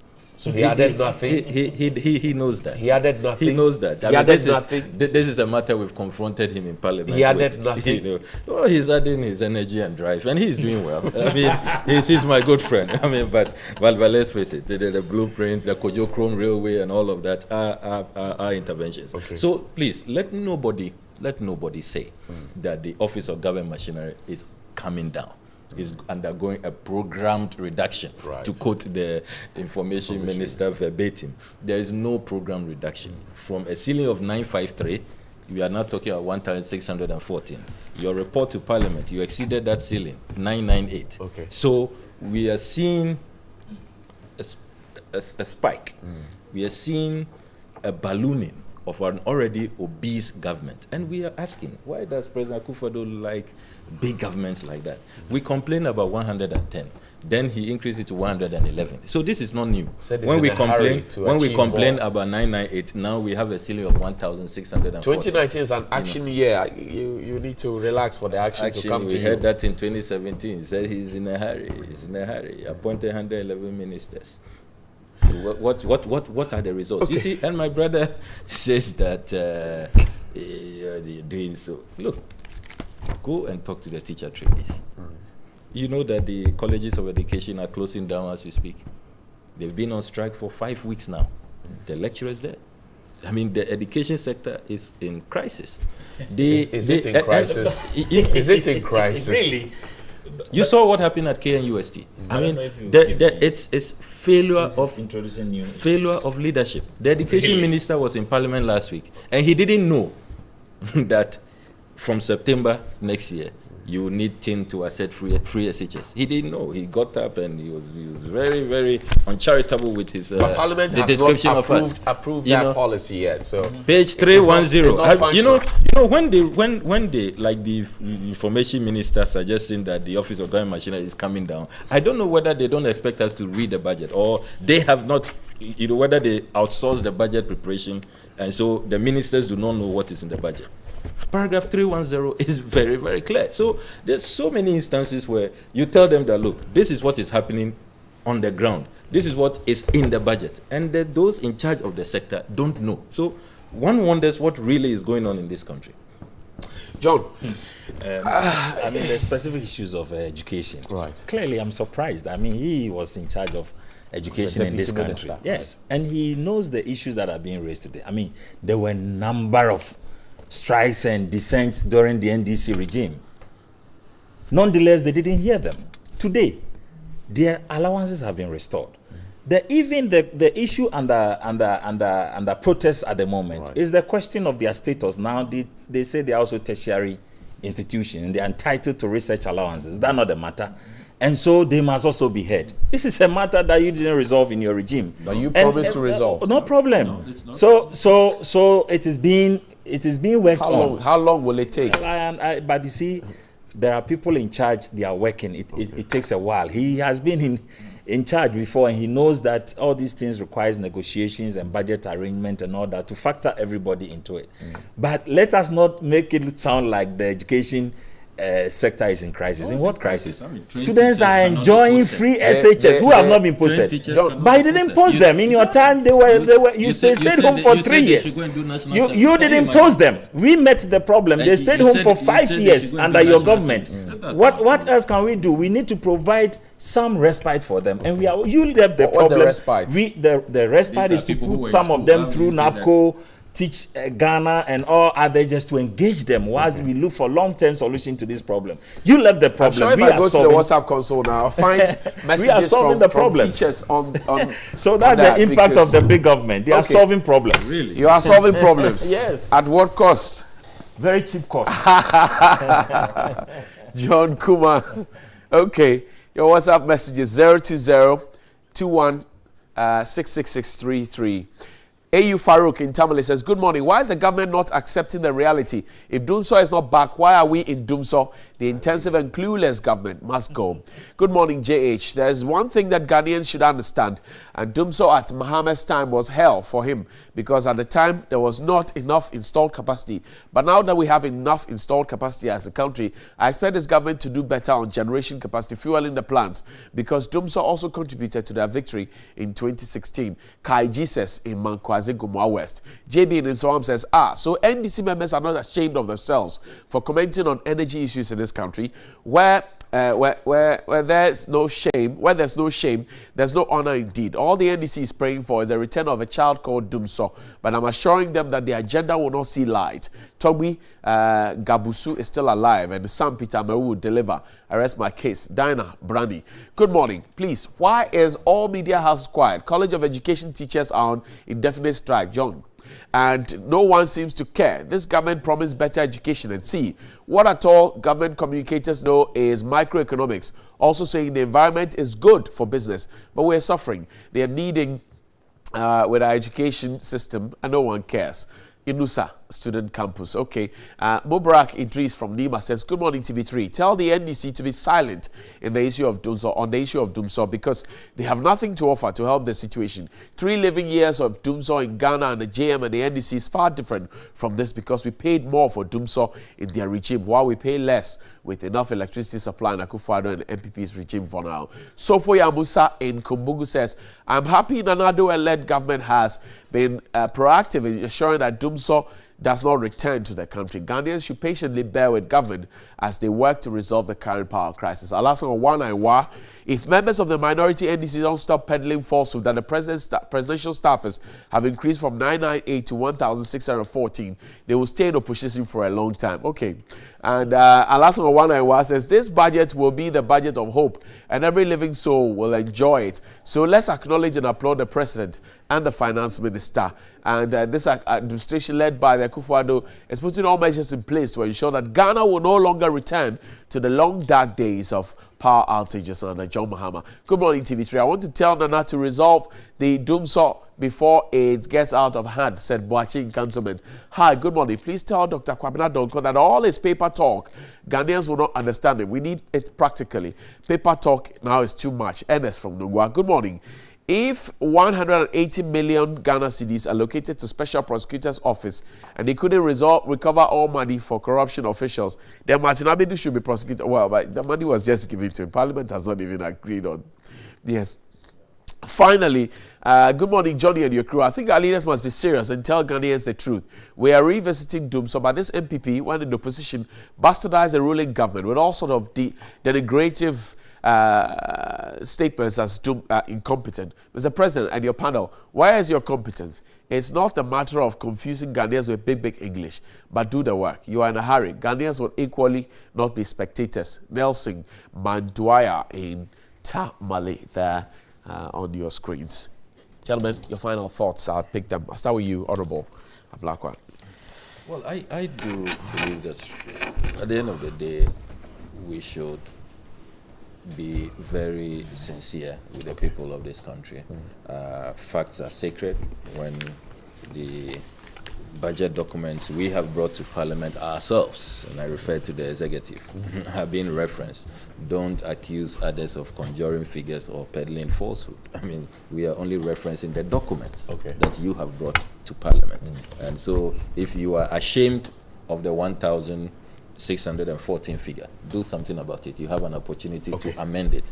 Don't go after those who are only pointing to what you have put in the budget. I mean, I didn't alter this budget. You did. So I think that we should really begin to see a capping, I think, moving forward.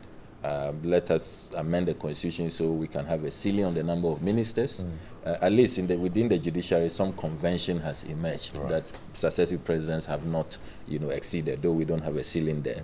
And then the Presidential Office Act should be amended so that we can have, a ceiling. And these are matters that some of us would be willing to discuss if a private member's motion even can be accepted by Mr. Speaker, so that we can. The Speaker said he's going to allow that. We can make progress. How far have we traveled with that? On some of these things. There are a few, trials and experimentation going on. It's not been done before in our history. So there's something that Professor Prempe mentioned, that the Constitution allows for everybody to be able to push in the bill, but your standing orders precludes members of Parliament from doing so.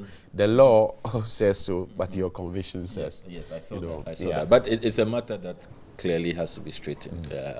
And you see, we can do more with a few. That is efficiency. That's efficiency. That is efficiency. John, yes. Closing thoughts. Yes. I mean, clearly, I just want to reassure Ghanaians that the mandate that has been given to His Excellency Nana Addo Dankwa Akufo-Addo is being respected, and that all the promises of job creation, of improving their welfare and improving the economy is being delivered. And that there is no bloating of figures at the Office of President. In fact, if you look at the figures the NDC is referring to, even in 2019, is going to come down. And so there has not been any increases in the Office of Government Machinery. Have you read the budget? I've read the budget. You just read it here. We saw the figures. So there's no increase. There's no increases and there's no cause for alarm. What is important is the promises and the pledges that were made that are being fulfilled. And going forward, we are even going to do more. Why shouldn't you accept this? This is not the budget. Is this the budget? But why do you take the budget and pick this document? There are two different documents, and that's what is confusing you. This is what is confusing you. You pick a budget and you pick this document. To lawyer John Kuma. This is He not spoke a on behalf of the NPP. He is the boss at the National Entrepreneurship and Innovation Plan. Thank you, John Kuma, for your time. And Honorable Samuel Okujeto Ablakwa is the Member of Parliament for North Tongue. He is also the ranking member of the Committee in Parliament on Foreign Affairs. Gentlemen, thank you very much for your time. We're grateful.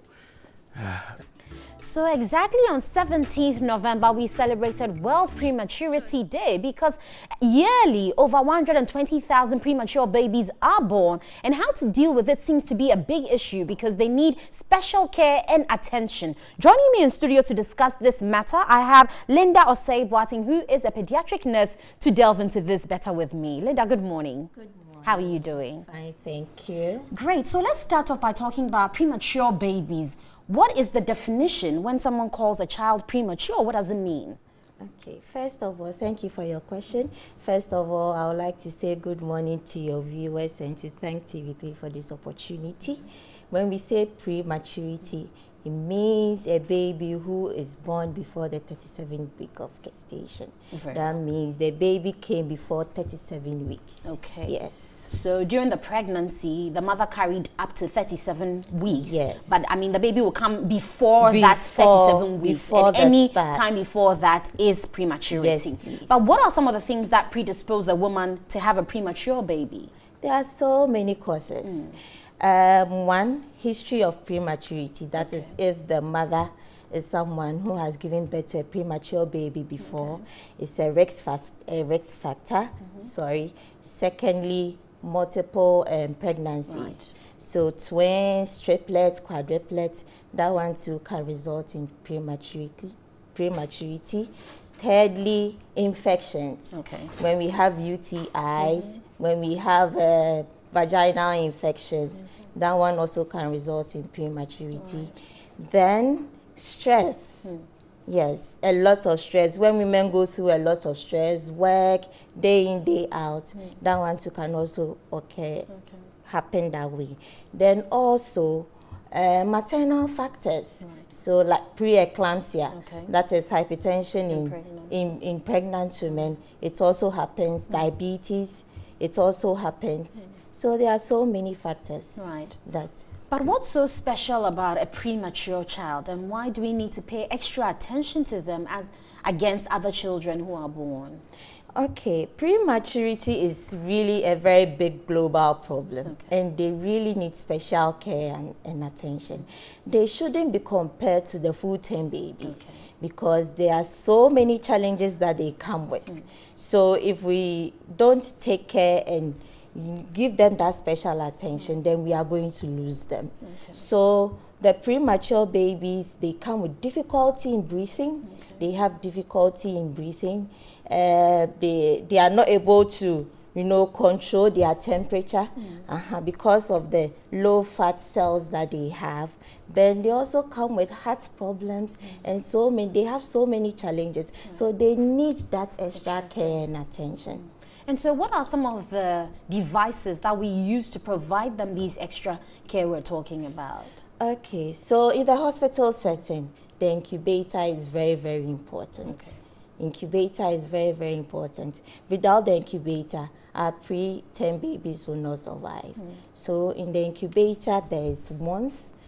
They need oxygen because they cannot breathe well, so there is free flow of oxygen. Then sometimes they might need a ventilator too, so that one too is available. So the preterm baby, the incubator is the most important thing for them to survive. If we don't have it, then we are going to lose our future generations. Well, certainly it seems like we probably are losing them because as it stands now, we don't have the number of incubators matching the number of premature babies we're churning out year in, year out. So what do you think we can do as a nation to make sure that we secure these incubators for the children? Currently, what are we also doing maybe in the health sector that you are aware about? Or what other appropriate technologies are we using in the meantime to make sure these babies do not die? Okay, as a nation, what I can say is all stakeholders should be on board. It's very, very important. both the citizens, Ghana Health Service, the government, everybody should be on board that preterm babies are also humans.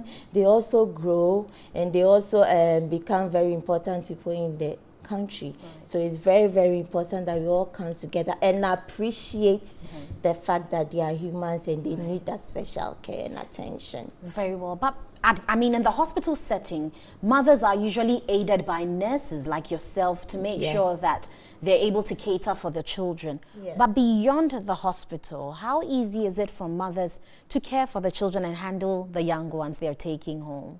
It's not easy at all. It's not easy for most mothers. It's not easy at all. They face a lot of challenges.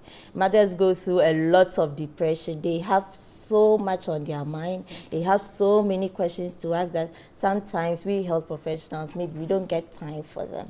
So beyond the hospital, it is very, very important that we follow up on these mothers. Very, very important. We just leave them. They just do anything. They have so much on their mind that they just resort to, let's say, friends' advice and all that, and they might not do well with the baby. Right. But you are very passionate about the out of hospital care. What exactly are you doing to champion that and make sure that the babies after they've gone home stay alive? It's very, very important that our preterm babies, I love to call them preemies. Right. Yes, our preemies stay alive. Very, very important, and I'm very passionate about it. So I've come out with Preemies Home Care Foundation. Yes, so it's a foundation that it's here to help mothers at home to take care of their preterm babies. So the depression, the problems that they face, the challenges, health professionals are at their doorstep to help them carry through. Very well. So in Ghana, generally, what's the plan or the schedule for people who have preterm babies? After they've moved to home, do they come back to hospital for them to be cared for till a particular time, or we just leave them into the system and forget about them? Yes, after delivery, when they go home, they come back to the hospital for reviews. But some mothers may not come back.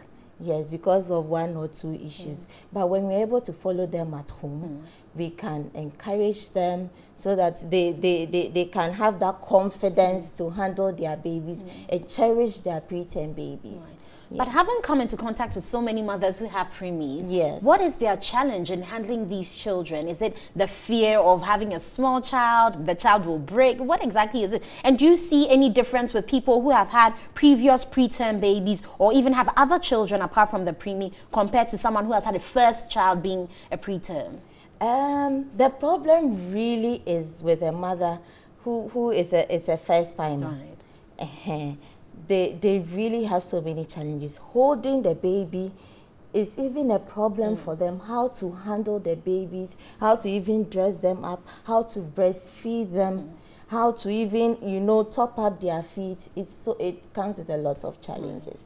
Even especially with the night feedings, they always break down and cry. So almost it goes across board. Whether you have children who are full-term, when there's a preterm baby, there's a challenge. So that is why the foundation is here to bridge that gap, so that mothers will have that confidence to push through. Very well. Finally, I want to find out your take on the fathers who are helping take care of preemies. When your contact with them, how has it been for them?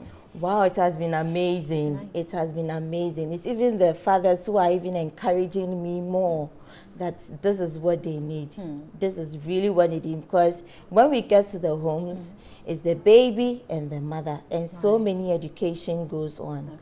Yes, so they appreciate it so much. So far, it's going on well. Finally, touch on kangaroo mother care, because that's a very important component of taking care of preterms. How do we do that, and what's that all about? So when we say kangaroo mother care, that is having baby closer to your chest in a very, the way we put our babies at our backs. This time we put them here, skin to skin, so that the preemie will be able to hear mother's heartbeat also feel mother's, body temperature, so that bond will be there. So it's very, very important for their growth as well.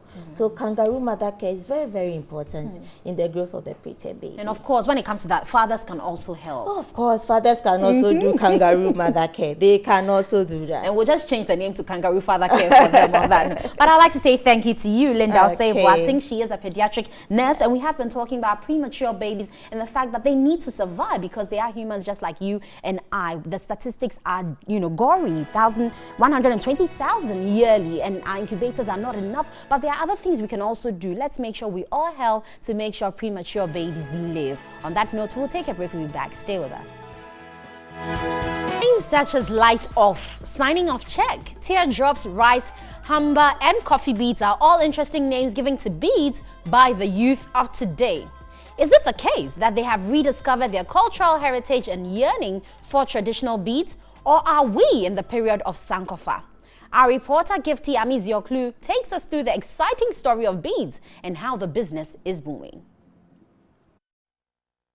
Decades ago, wearing beads for a female child at birth portrayed a well-rounded shape for her waist.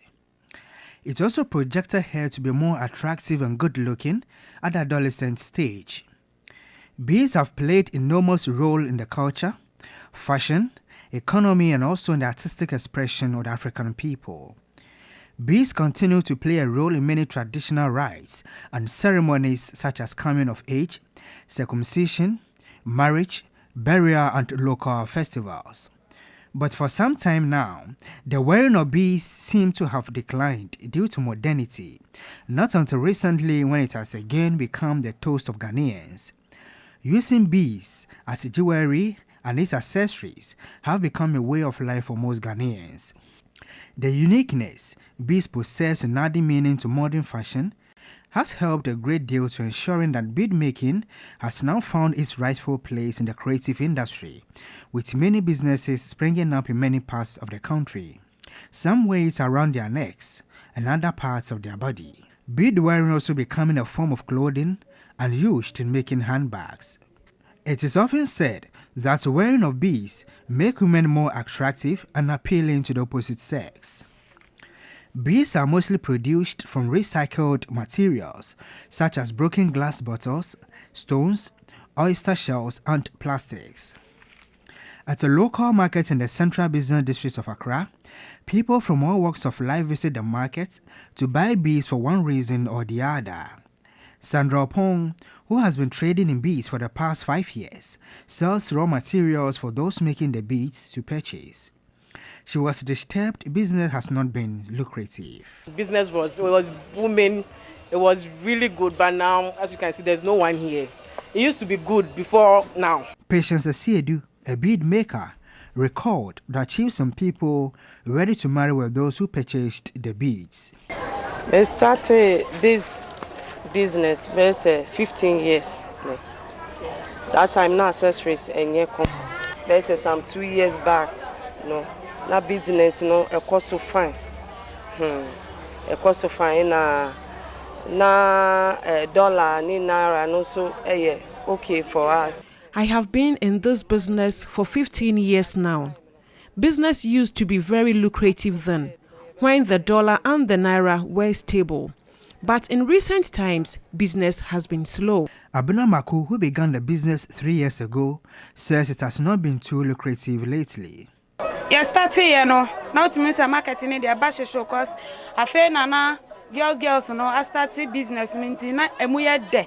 But I say, and I say, be a and I face system no sumo I think kakra into my business now ababa for. When we started, it was quite good since the youth embraced the business. But now everybody is doing it. And due to financial challenges, the system has slacked behind, especially this current year. Beads have over the years morphed to become a luxury brand for export. For over 5 years now, Adubia Jensen has been transforming ordinary beads into luxury bags for exports. From a very tender age, I've loved to design and just create fashion accessories and clothing.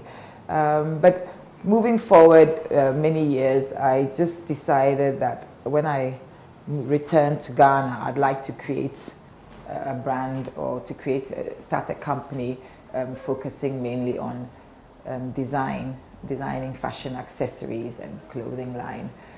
So with Edubia Jensen, I actually got the idea of designing handbags made out of beads a few years ago. According to her, to transform beads into a luxurious product, one needs to be detailed, oriented, and rely on a skilled labor force. As with any startup, Edubia Jensen's designs have faced several challenges, with access to financial support being the most difficult hurdle. One of the challenges you find because you want to grow quickly is sometimes lack of funding. Lack of funding has actually held me back from being bigger than what we are today. However, I sincerely believe this is also one of the kind of, can I say, as you heard me describe earlier, to be a very good bead weaver takes a very long time. So yes, we could speed up the process of becoming an expert bead weaver. If we had the financial backing, it would help, because we'll be able to have a big workshop and all those things, which we are still managing, on a smaller scale at the moment. So we are growing organically. So funding, I've used all my own resources to grow the brand, and I think the funding would have helped, because we would have been able to employ more staff much quicker, be able to have more shops much quicker. But I believe we are on the precipice of, really expanding. Bags made from beads are not only the toast of Ghanaians, but foreign nationals have come to see them as a must-have. During the visit to the Prince of Wales and the wife of the Chiefs of Cambridge, the Asantehene Otumfuo Osei gave us a gift, a beaded bag from the Edubia Jensen's brand. Traders and makers of beads have expressed concern that just as most sectors in Ghana have been affected by cheap and low-quality imports from countries such as China, which have flooded the markets, the bead industry is no exception. Cheap and low-quality imports from Asian countries, traders complain, is seriously hurting the local bead business.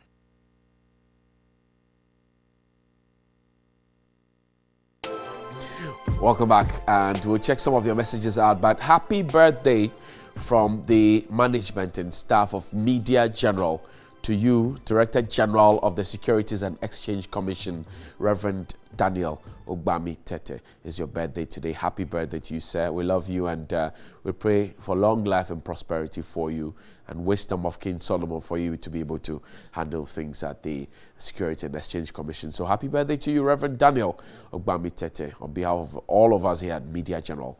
Happy birthday, sir. Tilapia is talking about Dumso.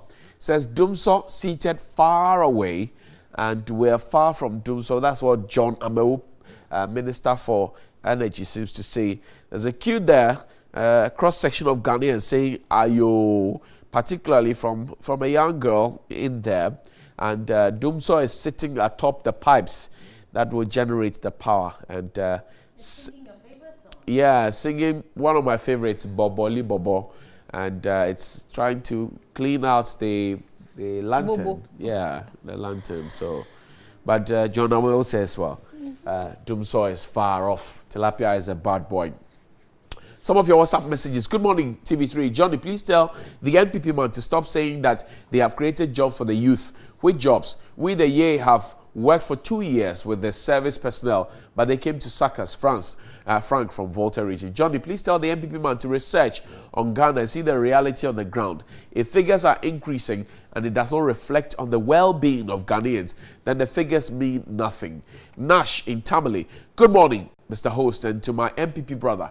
Tell the NDC man to stop to speak with facts, because every Ghanaian knows what NPP inherited from the NDC.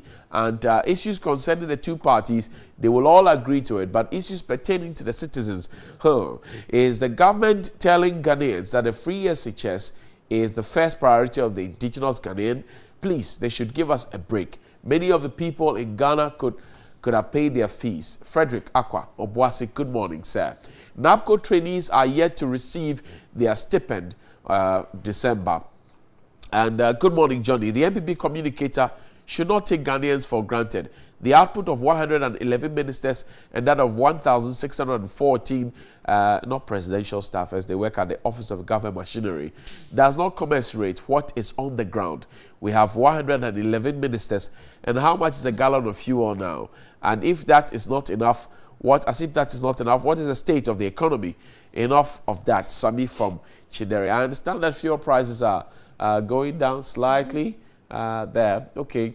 Good morning, Mr. President. Mr. Presenter, I'd like to please use this platform to ask the MPP representative with you and the current year management under the MPP government if they would not pay the beneficiaries who finished our term of 2 years our money. They claim they were keeping it for us, and after they paid part of the beneficiaries, the management believed are more eligible and important than those of us left. Eric in Akachi.